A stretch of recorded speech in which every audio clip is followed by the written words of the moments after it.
Here's the Toyota RAV4. Let's go ahead and get started. Open up the passenger side door. Now we need to open up the glove box, and whatever you have in the glove box, take it out because we're going to take this glove box down.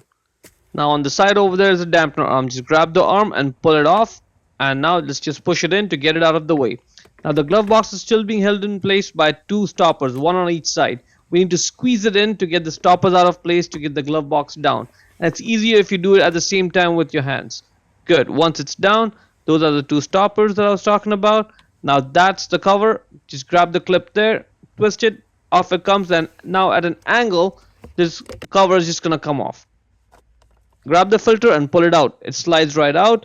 Now the filter is in the tray that we have to get out. So squeeze the filter and out it comes. There you go. So the top side of the filter is the dirty side. Outside air comes from the top. All the dirt gets trapped over there. And then clean air from the bottom goes into the vehicle. Now on the filter there's an arrow marking the up side. That's the top side of the filter. The airflow direction is from top to bottom.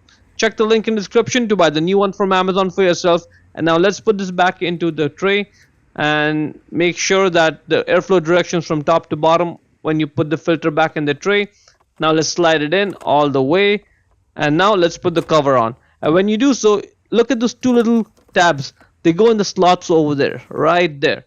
Get that in there first, and once that's in place, now you'll be able to get the cover back in place and then push it on to engage these clips on the right side. Everything is looking good. Give it a push, and you're done. Now first grab this dampener arm, pull it out, and that's the way it engages over there in case yours falls off the clip or something. Once that's out, just give it a firm push. Just give a firm push to the glove box. It's back in place. Grab the dampener arm, put it on that clip, and then push it on to secure it. And now let's try this out. This is working good, and that's it. Hope you found it useful. Before we go, let me give a quick shout out to Naya Motors Inc. for letting us use the car today to film the videos. They're a used car dealer here in Ottawa, Canada. Check out the link in the description for their entire inventory.